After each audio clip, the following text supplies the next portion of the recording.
வீட்டிலேயே வந்து செடி பாருங்கள். இது வந்து எடுத்தேன் நான் கீரைக்கு எடுத்தேன். ஹே ஃப்ரெண்ட்ஸ், நம்ம இன்னைக்கு முடக்கத்தான் கீரை தோசை எப்படி பண்ணுறதுன்னு பார்ப்போம். நான் கொஞ்சம் முடக்கத்தான் கீரை எடுத்திருக்கேன். முடக்கத்தான் கீரை மாதிரி தான் இருக்கும், சின்ன சின்ன இலையாக இருக்கும். அதோட காய் பார்த்தீங்கன்னா சின்ன பீஸ் மாதிரி இருக்கும். உங்களுக்கு அப்படின்னு காட்டுறவங்களுக்கு பாருங்கள், அந்த காய் வந்து இப்படி இருக்கும். இந்த காய் வச்சாலே நீங்கள் நட்டு வைத்தாச்சுன்னா உடனே வளர்ந்துடும், பொடி மாதிரி படம். இது ரொம்ப நல்லது. இந்த கீரை வந்து உடம்புக்கு ரொம்ப நல்லது. இப்போவே அது உடம்பு நம்ம சேர்க்குறது வந்து மூட்டு வலிக்கு காய்க்கு நல்லா கேட்கும். வீக்லி ஒன்ஸ் நீங்கள் சாப்பிட்டிங்கன்னா ரொம்ப நல்லது, உடம்புக்கு நல்ல மருத்துவ குணம் இதில் இருக்குது. இதை பார்க்கும்போது இந்த இலை வந்து நல்லா அழகாக இருக்கும். உங்களுக்கு மூணு இதுவாக பிரிஞ்சிருக்கும். இதில் இந்த மாதிரி இருக்கும் பாருங்கள். ஈஸியாக வளர்ந்துடும். வீட்டில் இது வச்ச கொஞ்ச நாள் ஒரு 4 நாள்லேயே அது நல்லா துருவிட்டு வளர ஆரம்பிச்சு அப்படியே பறந்து நீங்கள் விட்டிங்கன்னா சூப்பராக ஃபுல்லாக வளர்ந்து நல்லா இருக்கும். இது வந்து ரொம்ப உடம்புக்கு நல்லது. இது கூட நம்ம இன்றைக்கி 1 ஸ்பூன் மிளகு, 1 ஸ்பூன் ஜீரகம் ஆட் பண்ணிக்கலாம்.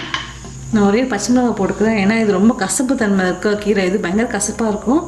அது தெரியாமல் கொஞ்சம் காரமாக போட்டோம்னா தோசை நல்லாயிருக்கும் சாப்பிட்றதுக்கு. நம்ம இதை அரைச்சி எடுத்துக்கலாம்.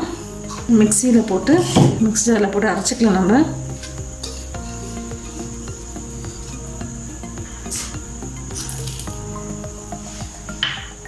அரைச்சி எடுத்துப்போம்.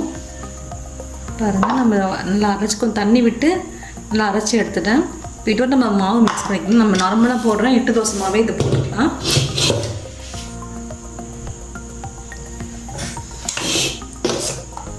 இந்த சும்மா 2 கரண்டி போடுறேன், ஏன்னா நம்ம கீரையோட நல்லது தான் உங்களுக்கு ஃபுல்லாக நல்லாயிருக்கும்.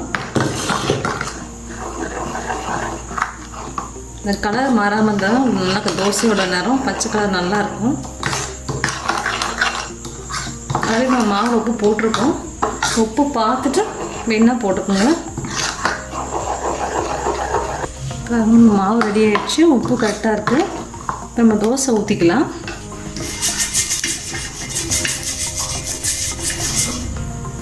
கல்ல காஞ்சிடுச்சு, தோசை ஊற்றிக்கலாம்.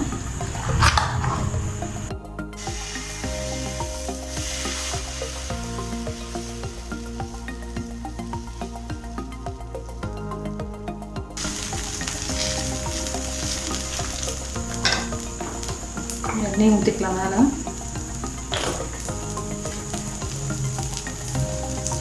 கீரையோட வாசனை நல்லா வர்றது. இது சூப் வச்சுட்டு குடிக்கலாம். ஆனால் ரொம்ப கசப்பாக இருக்கும், அவ்வளோ உடம்புக்கு நல்லது. இது மூட்டு வலி இருக்கவங்களாம் சாப்பிட்டா ரொம்ப நல்லது. வீக்லி ஒன்ஸ் இந்த மாதிரி நீங்கள் அரைச்சி தோசையில் போட்டு கூட சாப்பிட்டுக்கலாம். இந்த ரசம் கூட வைப்பாங்க, ரசம் கூட நல்லாயிருக்கும். தோசை திருப்பி போட்டுக்கலாம். நல்லா ரோஸ்ட் ஆகிடுச்சு, எடுத்துடுவோம். நல்லா எல்லா பக்கம் நல்லா ரோஸ்ட் ஆகிடுச்சு. தோசை நல்லா வாசமாக இருக்குது. இதேமாதிரி நம்ம எல்லாமே சுட்டு எடுத்துப்போம்.